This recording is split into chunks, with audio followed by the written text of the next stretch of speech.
Création attend avec un ardent désir la révélation des fils de Dieu. Seigneur, voici une vie disposée à recevoir l'onction nécessaire à la fonction, afin d'être ce chariot transporteur du feu de l'Évangile, de sorte à ce que Dieu soit manifesté en cette saison et que la gloire revienne à Jésus-Christ. Alléluia. Dans l'assemblée des saints, assoiffé je me tiens. Que ton onction descende sur moi.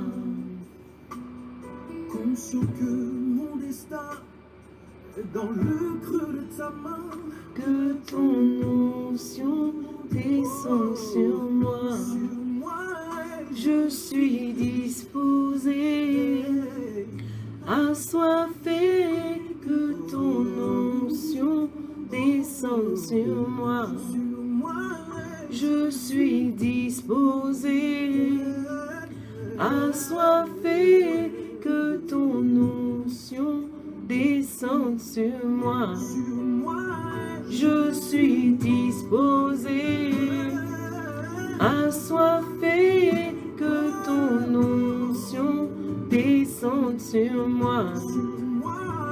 Je suis disposé, assoiffé. Que ton onction descende sur moi. Je suis disposé, assoiffé. Que ton onction descende sur moi. Je suis disposé, assoiffé. Que ton onction descende sur moi. Je suis disposé, assoiffé. Que ton onction descende sur moi. Je suis disposé, assoiffé. Que ton onction descende sur moi. Père, aujourd'hui plus qu'hier, le monde doit savoir que le Dieu de la Bible n'est pas resté dans la Bible, mais qu'il est bel et bien vivant jusqu'à nos jours. Alléluia. Cette prière est mienne, mais aussi celle de toute cette génération. Amen, amen. Père, libère ton onction sur nos vies. Amen. Fais-nous des ambassades ambulantes du ciel sur la terre, Amen. au travers de cette puissance tangible mais invisible, agissant en nous et par nous qui sommes visibles, à destination des visibles.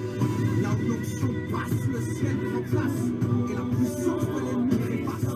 L'onction l'escabeau divin, permettant à l'homme minable d'emprunter la taille de Dieu et Goliath. Alléluia. L'onction, le passeport diplomatique, Amen. donne droit à des entrées illimitées dans le pays de l'irréalisable. Amen. L'onction, le correcteur qui efface le mot impossible, du lexique de celui ou celle qui l'expérimente. Alléluia. L'onction, la main de Dieu, l'onction, la vitrine des cieux. Amen. Descends sur moi. Père éternel, je bénis ton saint et glorieux nom, et je te rends honneur et gloire. À toi, le Dieu de toute éternité. À toi qui sais toutes choses et qui forme toutes choses. À toi qui renouvelle le souffle de vie tous les matins. À toi qui m'as appelé, Seigneur, et qualifié. À toi qui veilles sur chacune des perles d'un réveil. À toi qui veilles sur ton Église. À toi qui as choisi Israël et qui l'as aimé en premier. À toi qui as mis Israël à part. Je veux bénir ton saint nom ce matin et te rendre honneur et gloire. Sois élevé ce matin et merci pour le privilège qui m'est donné, Seigneur, de partager le livre de Job. Mais avant d'entamer, Seigneur, ce partage, j'aimerais bénir ta servante Kaline. La bénir pour nous avoir accompagnés tout au long, Seigneur, du livre d'Esther.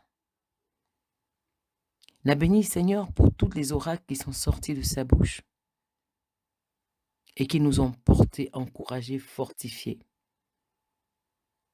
Pour toutes ces paroles, ces déclarations, Seigneur, à travers lesquelles nous avons vu la manifestation de ta main glorieuse et puissante. Que l'honneur et la gloire te reviennent.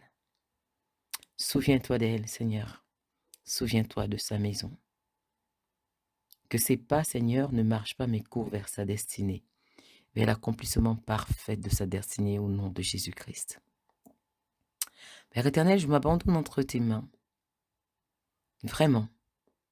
Je fais taire, Seigneur, mon ego, faire taire ma fierté, faire taire mon intelligence et ma connaissance, faire taire ce que je crois connaître de toi, faire taire ce que je pense connaître de toi.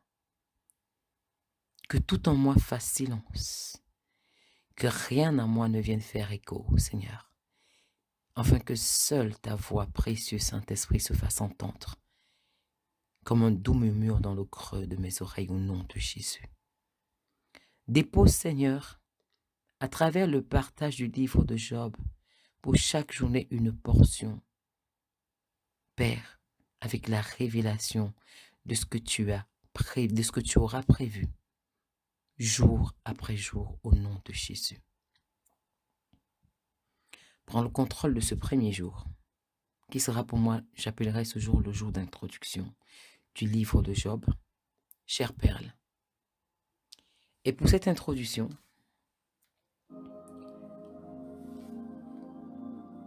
je vais nous emmener dans le livre des Proverbes au chapitre 8. Et je vais parcourir comme ça avec vous, chère Perle, tout le chapitre 8 du livre des Proverbes. Ce sera mon introduction pour le livre de Job. Dans le nom de Jésus, je vous dis bonjour. Dans le nom de Jésus, je bénis vos vies. Et dans le nom de Jésus, je commence la lecture. Écoutez, chère Perle, la sagesse appelle, la raison élève la voix. Elle est postée sur les hauteurs, le long des routes et au carrefour. Elle est tout près des portes de la ville, là où l'on passe pour entrer. Elle fait retentir sa voix. Que chacun de vous que j'appelle, c'est chacun de vous que j'appelle. C'est pour vous, chère Perle, que ma voix se fait entendre. À vous qui manquez d'expérience, apprenez donc à réfléchir. Et à vous, insensés, devenez donc intelligents. Écoutez-moi, car j'ai à dire des choses capitales. Et ce sont des paroles justes qui franchiront mes lèvres. Oui, ma bouche proférera la vérité. Le mal fait horreur à mes lèvres, et mon palais proclamera uniquement ce qui est juste. Il n'y a pas de fourberie, rien de retors dans mes paroles, c'est la sagesse qui parle.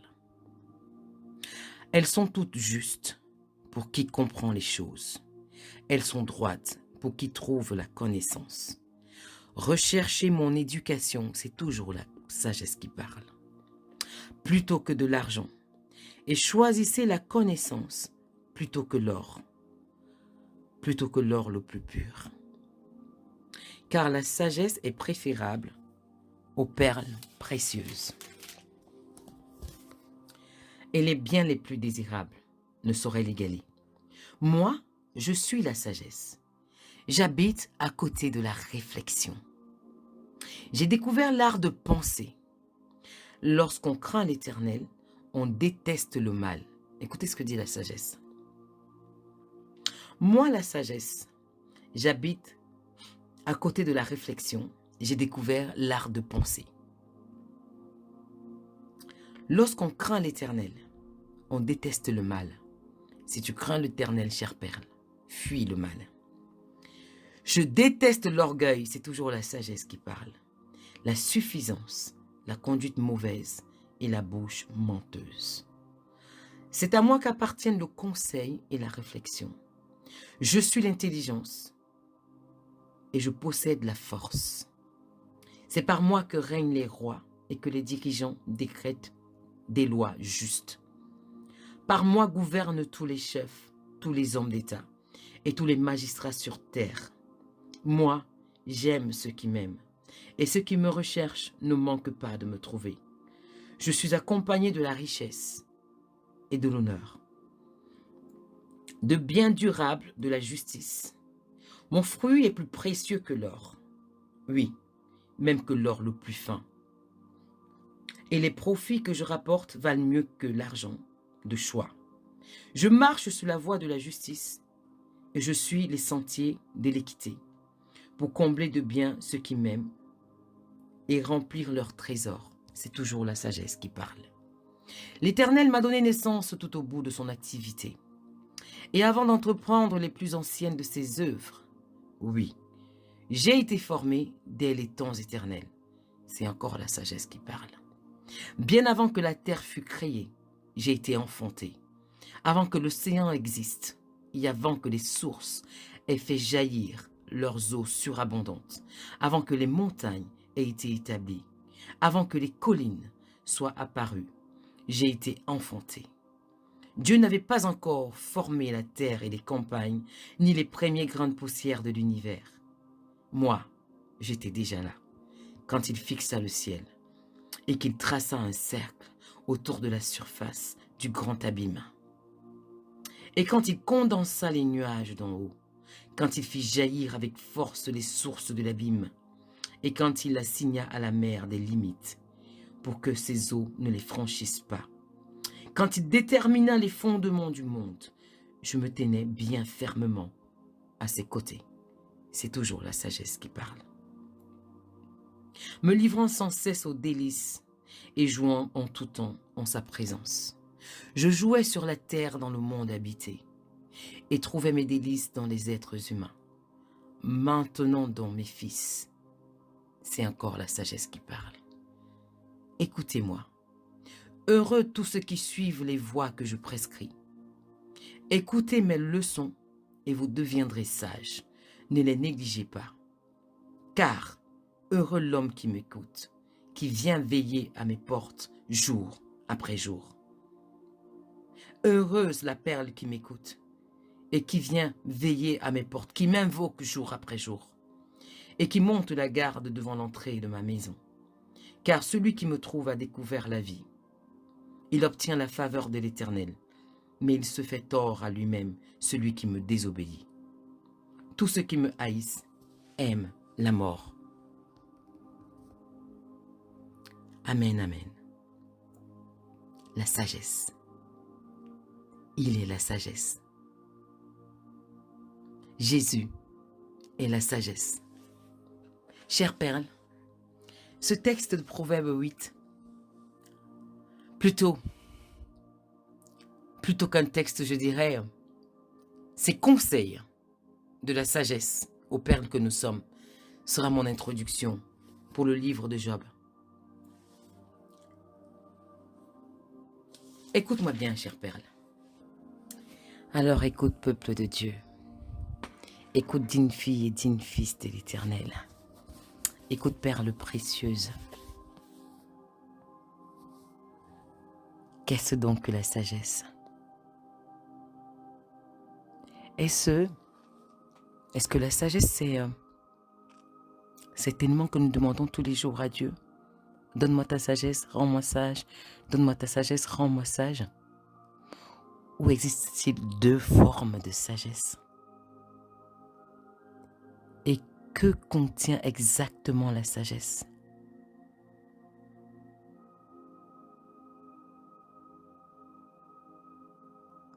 Suis-moi, chère perle.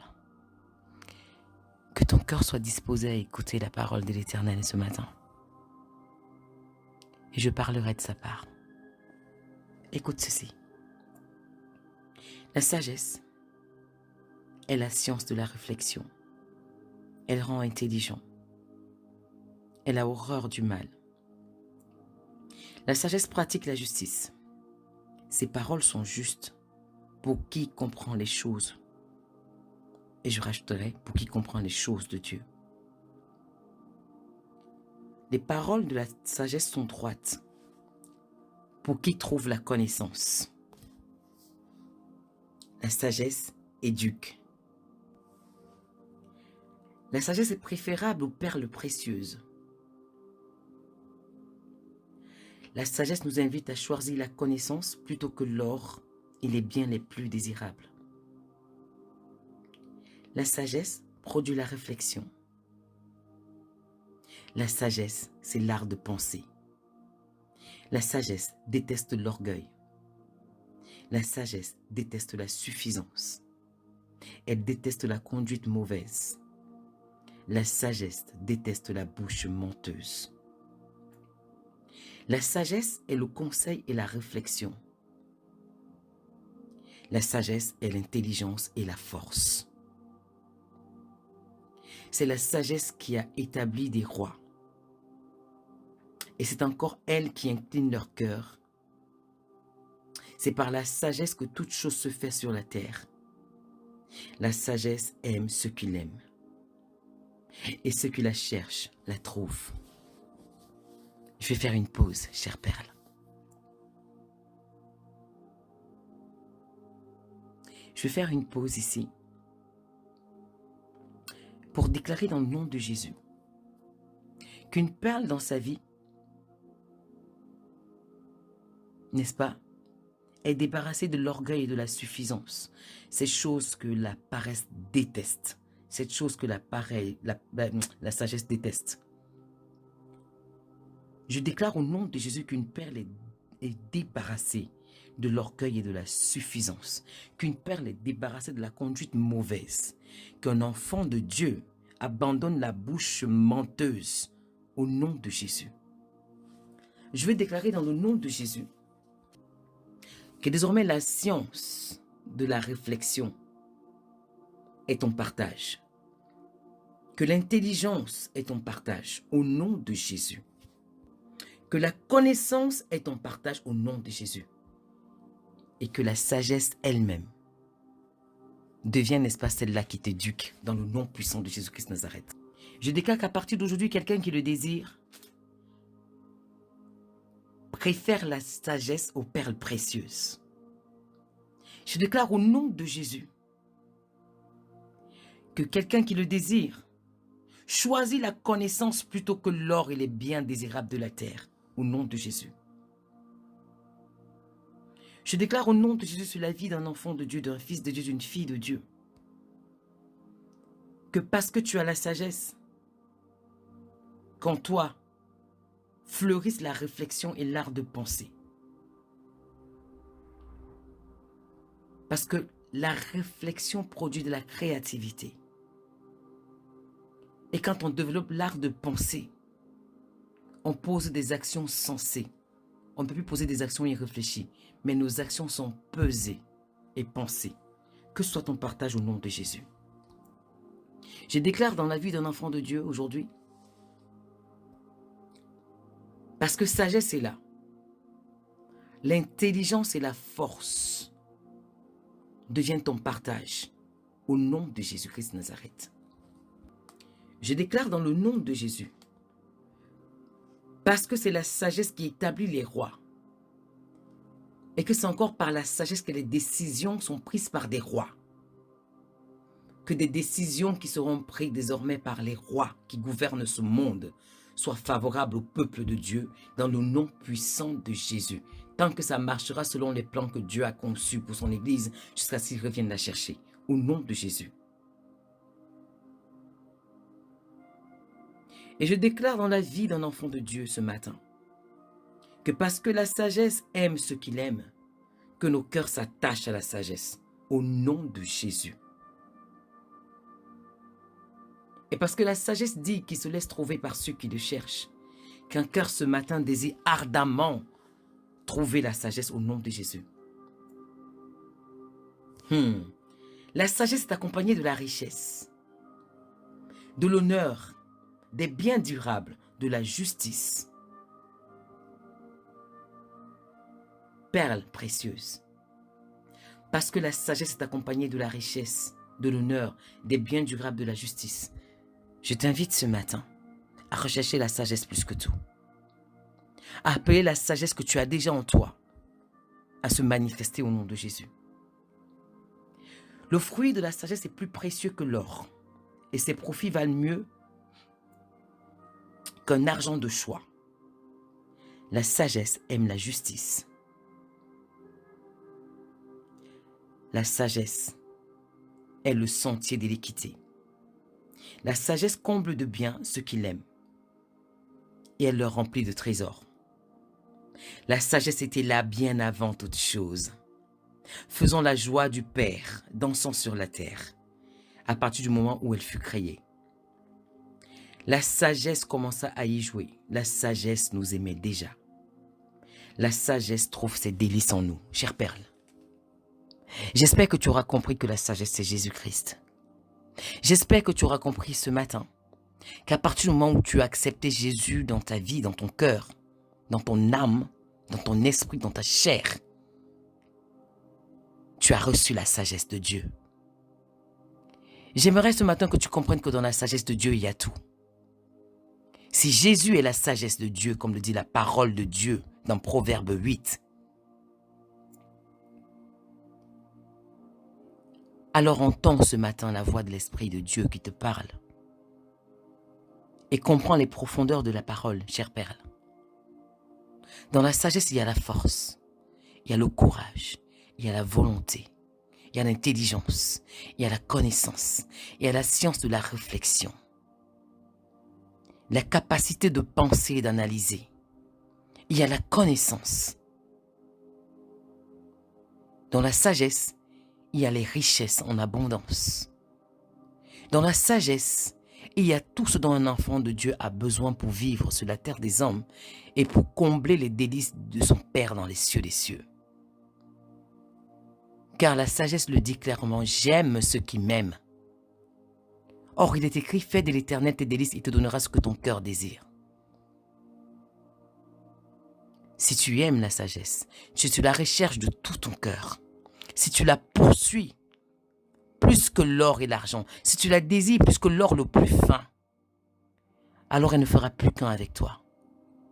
Et tout ce qui est dit ici dans Proverbe 8 fera désormais partie de ta vie, à savoir l'art de la réflexion, de la créativité, l'art de penser, la connaissance, l'intelligence, le savoir,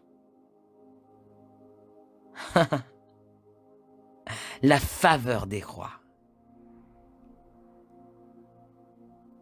la crainte de l'Éternel, la communion avec le Père,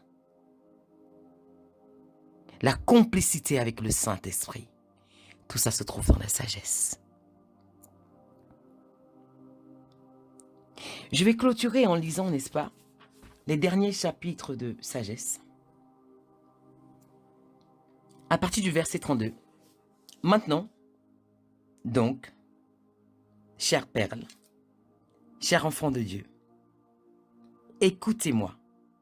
C'est sagesse qui parle. Heureux tous ceux qui suivent les voies que je prescris.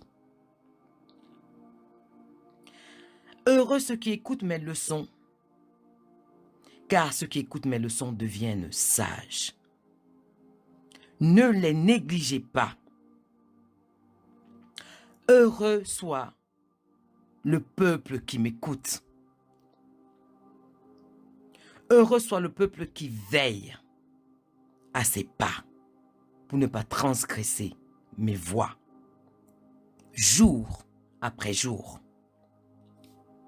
Heureux soit le peuple qui veille et qui monte la garde à la porte de son cœur, qui est l'entrée de la maison de l'Éternel, parce que ton corps, chère perle, est le temple de l'Éternel. Car celui qui me trouve, moi la sagesse, a découvert la vie. Il obtient la faveur de l'Éternel. Amen. Je m'arrêterai là. Pendant un bref instant, pour nous inviter, chère perle, à désirer ardemment, plus que tout, vivre la manifestation de la sagesse dans chacune de nos vies, dans le nom de Jésus-Christ. Mais attention, parce que le dernier verset dit ceci.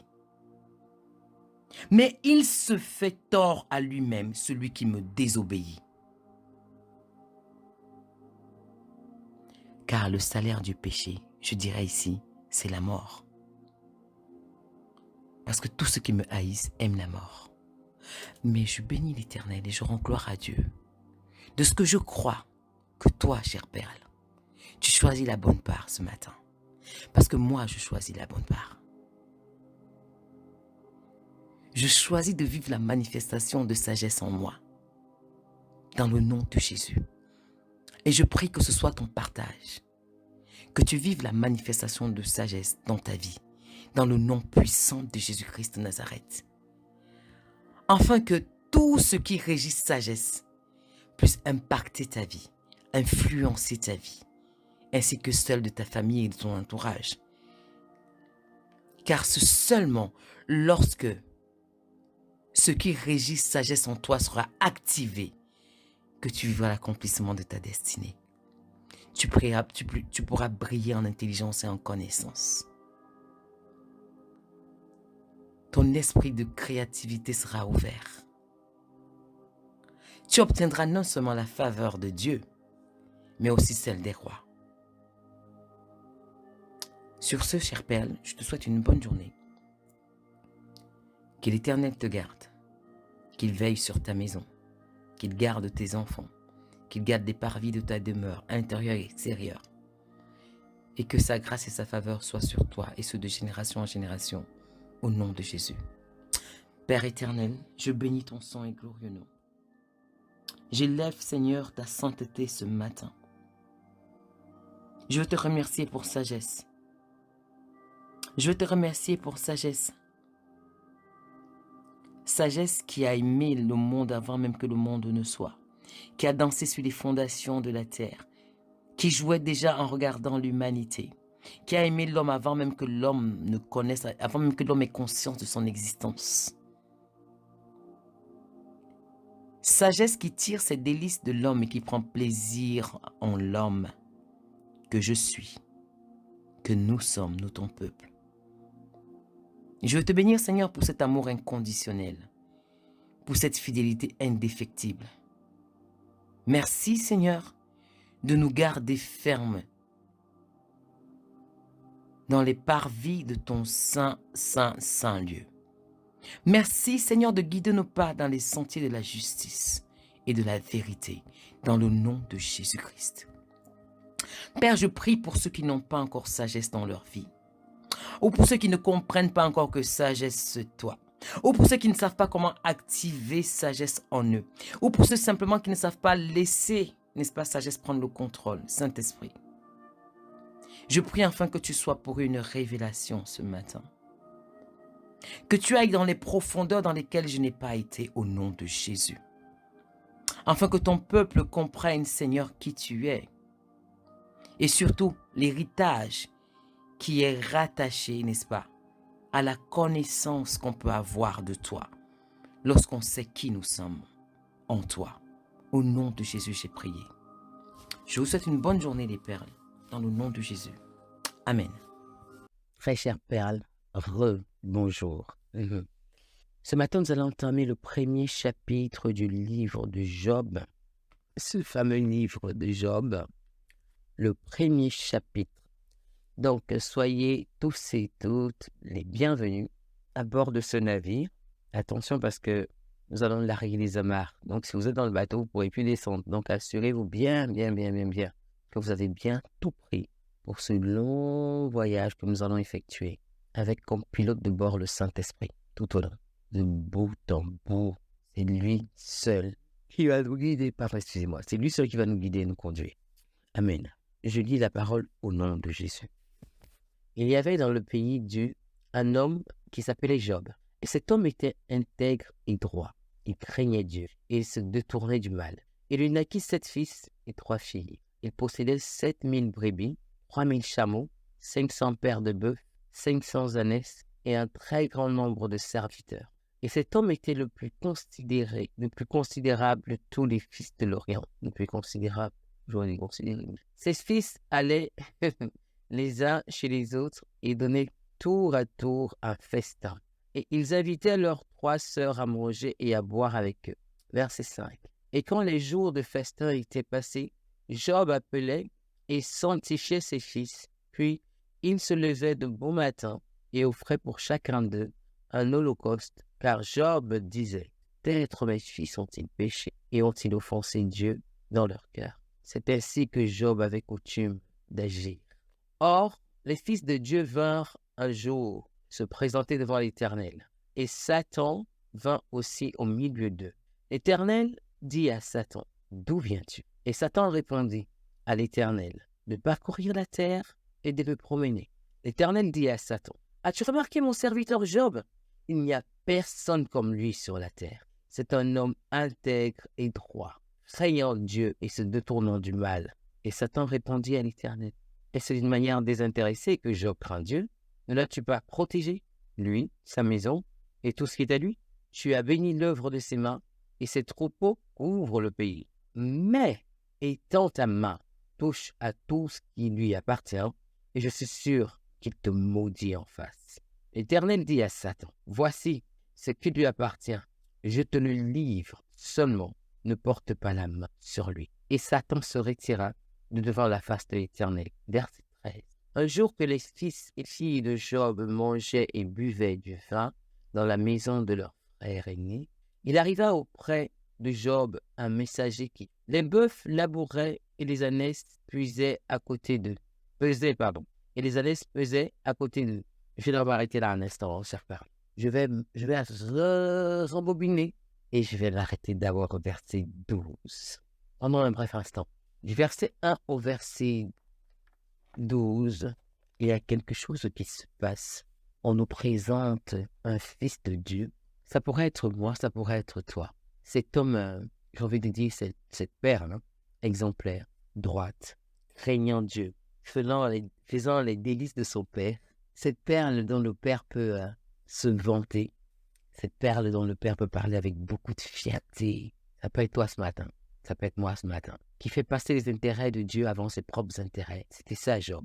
Un homme pour qui la considération de Dieu et pour Dieu compte plus que tout. Un homme pour qui le respect des préceptes compte plus que tout.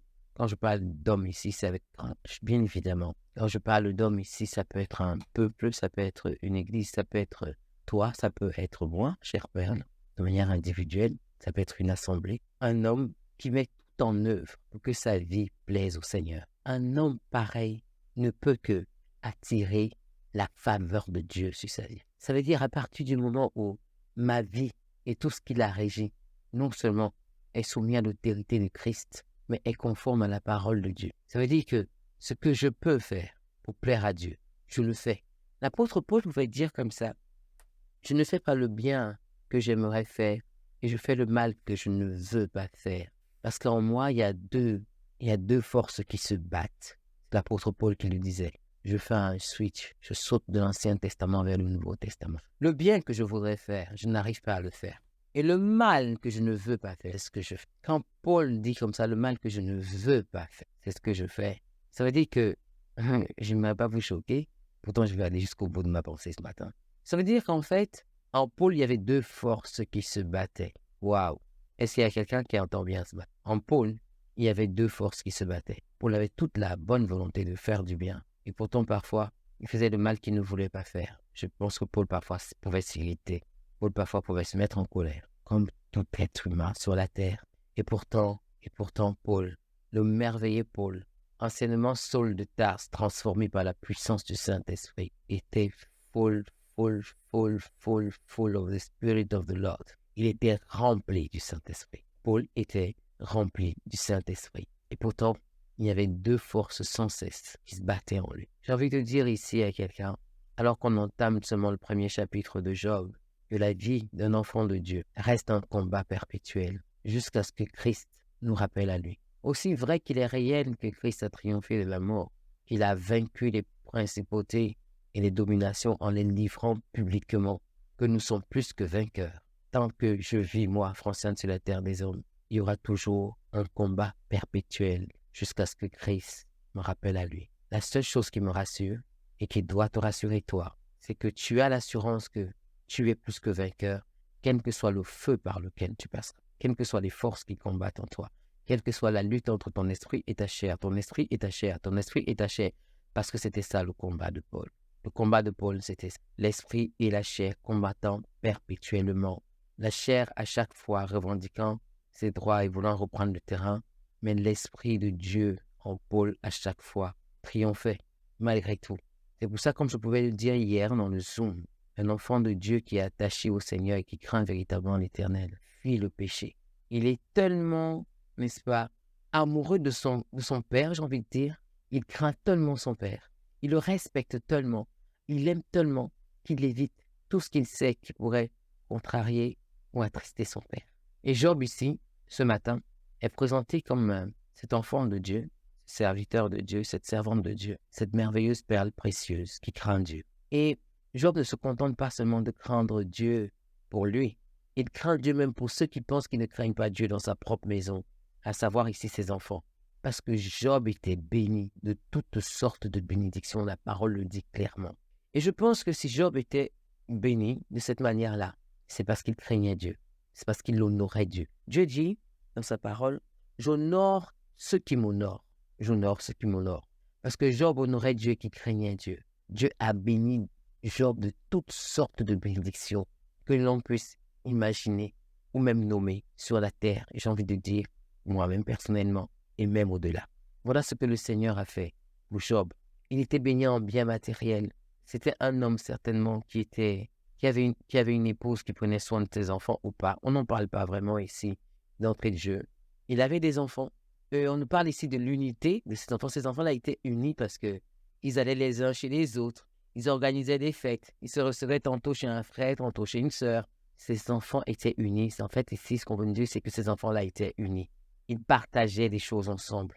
Et quand ils faisaient des fêtes, qu'est-ce que Job faisait?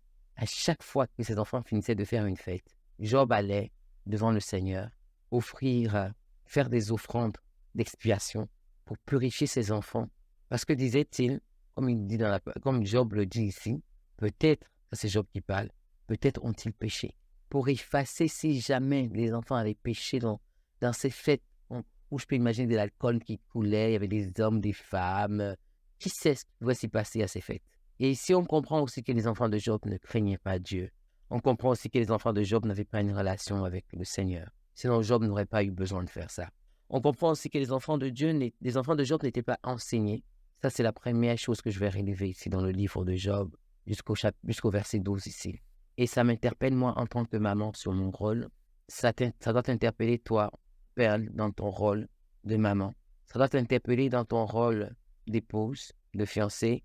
Ça doit t'interpeller dans ton rôle de serviteur, de servante de Dieu, à enseigner la parole de Dieu dans ta maison, dans ton entourage, à tes connaissances.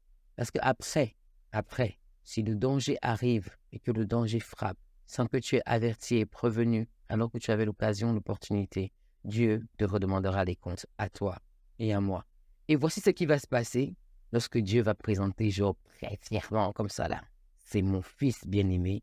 On dit comme ça que Satan passait par là, alors que c'était la grande réunion des fils de Dieu dans le ciel. Satan passait par là, se baladant, regardant un peu à gauche et à droite. Qui est là? Qui fait quoi? J'imagine l'air de rien, les mains derrière le dos, balançant un pas devant l'autre, sifflotant, pendant que cette réunion se tient dans le ciel, pour attirer l'attention de Dieu, pendant que Dieu tenait son conseil. Certainement même qu'on est en train de faire un rapport sur Job à ce moment-là, dans les cieux. Parce que la parole dit ici que les fils de Dieu vinrent pour se présenter devant l'Éternel. Ils venaient d'où, ces fils de Dieu? Ils venaient bien de quelque part. Donc ils viennent se présenter devant l'Éternel et pendant qu'ils font leur rapport sur toi, sur moi, en rencontrant un Dieu, franchement, Franciane, ces derniers temps, waouh, elle se tient bien, elle se comporte bien, en tout cas, on voit, elle se bat pour rester vraiment dans la droiture et elle fait tout ce qu'elle peut pour faire exactement ce que tu lui demandes de faire. Satan a entendu. Et lorsque le Seigneur lève sa tête, il voit Satan qui est là. Ça, c'est l'ennemi qui est là comme ça en train de se balader. Enfin, de marcher. Et Dieu va lui demander comme ça, puisque tu es là, Satan, tu as entendu ce qu'on dit de Job? À toi qui te plains toujours que je leur ai donné une plus grande part qu'à toi, tu as vu l'attitude de Job, tu as vu le comportement de Job. Je vais arrêter là ce premier.